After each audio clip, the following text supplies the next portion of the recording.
કેવું છે? શાંતિ છે?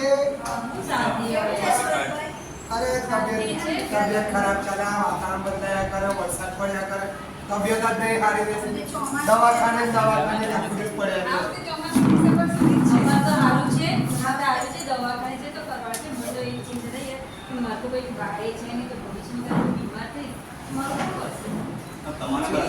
સારું છે કે તમે ગવર્મેન્ટ જોબ વાળા છો. મારો તો જો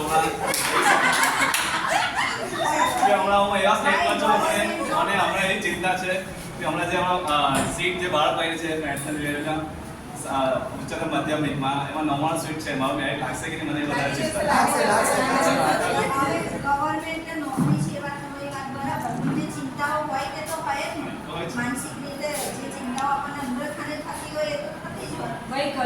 ચિંતા તો રહેવાની. મારે એ ચિંતા છે કે આ વખતે એક્ઝામ વહેલી છે, હજી મને 6 ચેપ્ટર બાકી છે મારું.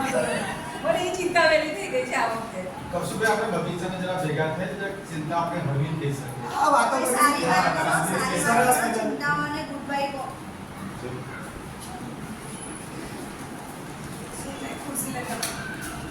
મારો વિષય જે છે ચિંતાઓને કહો ગુડ બાય.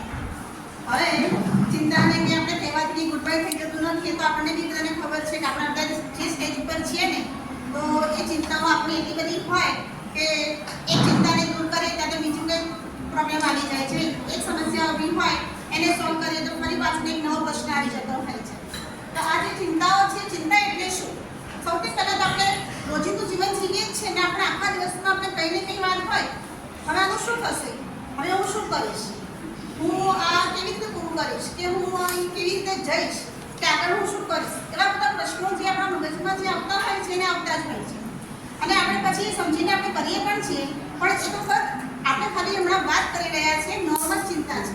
પણ જ્યારે એ ચિંતાને આપણે મગજની અંદર લઈ લઈએ, એ ચિંતાઓને આપણે વારંવાર વિચાર્યા કરી શું થશે અને એ ચિંતા પછી એટલી બધી આપણા મનમાં ઘૂસી જાય છે ને કે એ ચિંતા પછી તણાવ સ્થિતિમાં આવી જાય છે અને આપણે તણાવપૂર્ણ સ્થિતિમાં આવી જઈશું.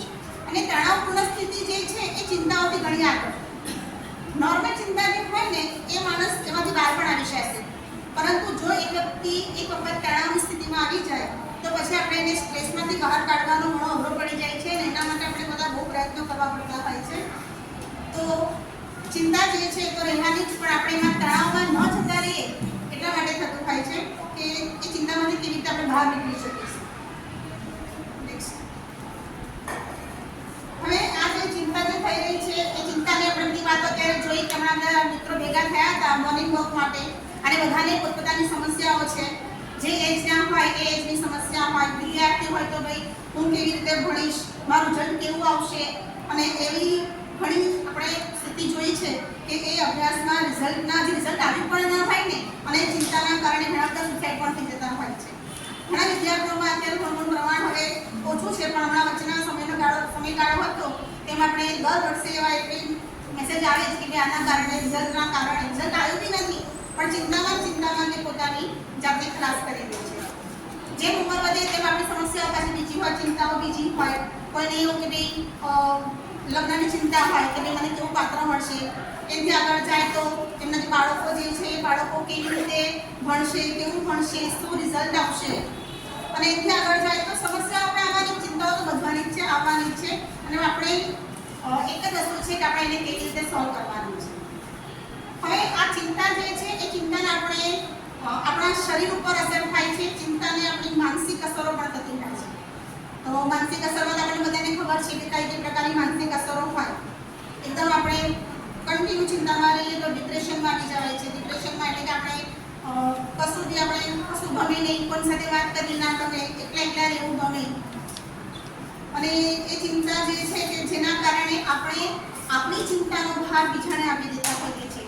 આપણી જે સમસ્યાઓ, આપણે જે ડિપ્રેશન છે એના ભોગ આપણા જે પરિવારવાળા જે સભ્યો છે એ પણ બનતા હોય છે.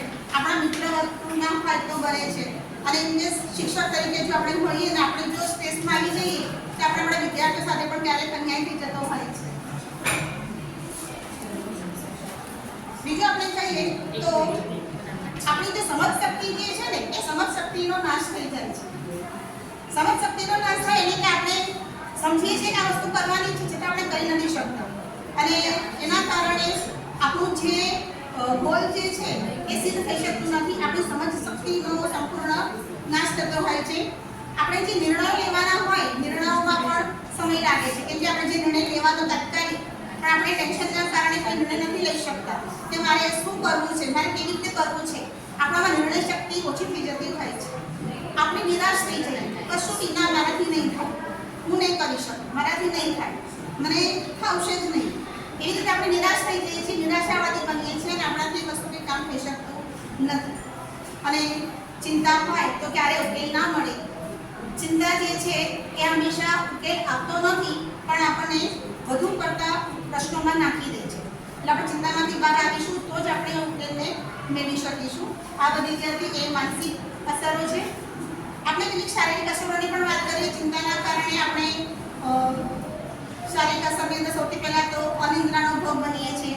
આપણને ઊંઘ નથી આવતી, કોઈ ટેન્શન હોય કે કારણસર આપણે આખી રાત બેઠા નીકળી જતી હોય છે. તમે જોઈ શકશો કે ઘણા એવા ઉંમરવાળા હોય તો એમને આ પ્રશ્ન થતો હોય છે કે મને રાત્રે ઊંઘ જ નથી આવતી.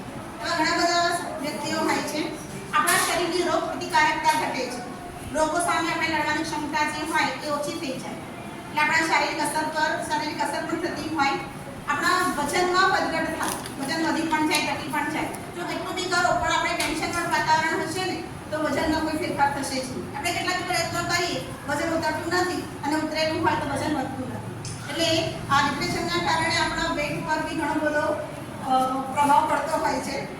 પછી વાળ ખરવાનું એ પણ આપણા ટેન્શન થાય એટલે આપણું મગજ પર ભાર આવે, મગજ પર ભાર આવે એટલે માથું દુખે અને આપણા માથાના જે સ્તરો જે છે એ કાચા પડતા હોય એના કારણે પણ વાળ બી ઉતરતા હોય છે અને ત્વચાને નુકસાન થઈ શકે છે. અને સૌથી અઘરું બીપીનો હમણાં પ્રોબ્લેમ તો બહુ વધી ગયો છે. બ્લડ પ્રેશરમાં વધઘટ થાય. એ તણાવપૂર્ણ સ્થિતિ હોય ને તો તણાવવાળી સ્થિતિમાં જ લગભગ પ્રેશરનું પ્રમાણ વધી જતું હોય છે. એકદમ સારું વાતાવરણ હોય, ઘરમાં કોઈ ટેન્શન નથી હોતું, સરસ હસી મજાક બધા રહેતા હોય છે, ત્યાં લગભગ બીપીનો પ્રોબ્લેમ ઓછો હોય છે. તો આ બધી જે છે એની શારીરિક અસરો છે. હવે આપણે ચિંતામાંથી મુક્ત થવું હોય તો શું કરી શકાય? તો આપણે ચિંતામાંથી મુક્ત થવું હોય તેના માટે આપણે આપણા જ પ્રયત્નો કરવાના છે. આપણે અહીંયા એક વાત જોઈએ કે આપણે જે ચિંતાઓ જે છે લગભગ મોટા ભાગે બીજાની જ કરીએ છીએ. મારા પરિવારનું શું થશે, મારા બાળકોનું શું થશે, મારા પગારમાં કંઈ ઘટાડો થશે તો હું ઘર કેવી રીતે ચલાવીશ. એટલે આપણી જે ચિંતા છે તે લગભગ મોટા ભાગે આપણા ઘરના લોકોની જ કરીએ છીએ અને એથી વધારે તો સમાજની કરીએ છીએ. સમાજ શું કહે છે, આ સગા સંબંધી મને શું કહે છે, હું અહીં નહીં જાઉં તો મને બધા સંભળાવશે. એટલે ચિંતા આપણે આજુબાજુની જ કરીએ છીએ. જો આપણે આપણી પોતાની ચિંતા કરતા થઈશું ને તો આપણો ઘણા બધા પ્રશ્નો સોલ્વ થઈ શકે છે. આપણે આપણા પોતાની ચિંતા કરતા જ નથી અને ચિંતા નથી કરતા એ જ આપણું એક નબળું પાસું છે કે આપણે આપણા માટેથી ક્યારેય વિચારવું જોઈએ અને આપણે આપણા માટે વિચારીશું તો જ આપણે પાછળની જે જિંદગી જે છે તે આપણે સારી રીતે કરી શકીશું. હવે ચિંતા દૂર કરવા માટે સૌથી પહેલાં તો આપણે મન એકાગ્ર કરવું પડે. હવે મન એકાગ્ર આટલી બધી ભીડવાળી સ્થિતિમાં આપણા આટલા બધા ઘરના વાતાવરણની અંદર જો એકાગ્ર કરવું હોય તો આપણે એક શાંત જગ્યાએ બેસી ઓમકાર મંત્રનો જાપ કરી અને આપણે મનને ધ્યાનમાં કેન્દ્રિત કરવાનું કરી શકીએ છીએ. પ્રયત્ન કરવામાં આવે તો ધીમે ધીમે સફળતા મળે છે. ભલે આપણે 5-10 મિનિટ પણ આપણે જો રીતે મનને એકાગ્ર કરી અને આપણે મનને શાંત કરી શકીએ તો થઈ શકે છે. જે જગ્યાએ તણાવ નહીં ના હોય, જ્યાં વાતાવરણ આપણને ગમતું હોય ને એવા વાતાવરણમાં રહેવાનું. આપણે કંઈ જઈએ છીએ ત્યાં કચકચ જ ચાલે છે તો પછી આપણે સ્થિતિમાં રહેવાની જરૂર નથી. આપણને ખબર છે કે હું ત્યાં જઈશ તો મને પોતાના 5-10 વાતો કહે છે અને ઉપરથી હું મારા ટેન્શનમાં બીજા ટેન્શન લઈને આવીશ. એથી સારું આપણે એવી જગ્યાએ જવાનું કે જ્યાં આપણે જઈએ તો બહુ સરસ આપણને થોડુંક રિલેક્સ થઈ જઈએ, થોડુંક આપણને મને સારું લાગે એવા વાતાવરણમાં રહેવાનું. એટલે તણાવવાળી જગ્યા હોય ત્યાંથી દૂર રહે અને જ્યાં તણાવ મુક્ત વાતાવરણ હોય ત્યાં આપણે રહેવાનું આપણી સારું થાય છે. હકારાત્મક વિચાર. કેવી બી સ્થિતિ હોય આપણે વિચારીએ કે ના થશે તો થશે જ. જો મગજમાં આપણા નેગેટિવ વિચાર આવશે તો આપણે ક્યારેય કામ કરી શકીશું નહીં અને હકારાત્મક પાસું આપણું જે છે એ ચિંતાઓને દૂર કરે છે. જો કે ચિંતા થઈ ગઈ કે હું શું કરીશ પણ તરત મગજમાં જો પોઝિટિવ વિચાર આવે કે ના બધું થઈ જશે, થવાનું છે થશે જ, મારાથી કંઈ શું નહીં થાય તો છે જ નહીં, થઈ જશે. તો પડશે પણ મારાથી થઈ જશે એવું વિચારે, પોઝિટિવ વિચારે તો આપણે સફળતા મળે છે અને ચિંતામાંથી મુક્ત થઈ શકાય છે. એટલે ટૂંકમાં આપણે સરળતાથી આપણી ચિંતાને દૂર કરવી હોય તો આપણે જે તે પ્રમાણે જે વાત હોય સત્યનો સ્વીકાર કરવાનો. સત્યનો સ્વીકાર એટલે આપણે જાણીએ છીએ કે આ વસ્તુ ખોટી છે તો ખોટી છે, આપણે જાણીએ કે વસ્તુ સત્ય છે તો સત્ય છે, મારાથી આ નથી થઈ શકતું તો નથી થઈ શકતું. સત્યનો સ્વીકાર કરો, પણ મારાથી આ કેમ નથી થતું, હું કેમ ના કરી શકું, જો એ વાત જે આપણે મગજમાં લઈ લઈએ ઘણી વખત તેનાથી પણ આપણું ટેન્શનનું પ્રમાણ વધે છે અને એના કારણે પણ આપણે ઘણી વખત ચિંતામાં મુકાઈ જતા હોઈએ છીએ. બીજું જે છે કે આપણા શારીરિક સ્નાયુઓ જે છે એને થોડા હળવા કરવા માટે એનાથી પણ આપણે સ્ટ્રેસથી દૂર થઈ શકીએ છીએ. મસાજ કરી શકાય છે, પછી આપણે કેટલીક થેરાપી જે હોય એ થેરાપી લઈ શકીએ છીએ, એક્સરસાઇઝ હોય એ કરી શકીએ છીએ, યોગામાં જઈને આપણે આપણા તણાવને દૂર કરી શકીએ છીએ. એ યોગામાં જાઓ તો ત્યાં બધા શરીરના બધા જ અવયવો જે છે એની એક્સરસાઇઝ થતી હોય અને એમાં પ્રાણાયામ પણ આવી જાય તો એ રીતે બી આપણે આપણા શરીરને આપણા તણાવથી મુક્ત કરી શકીએ છીએ.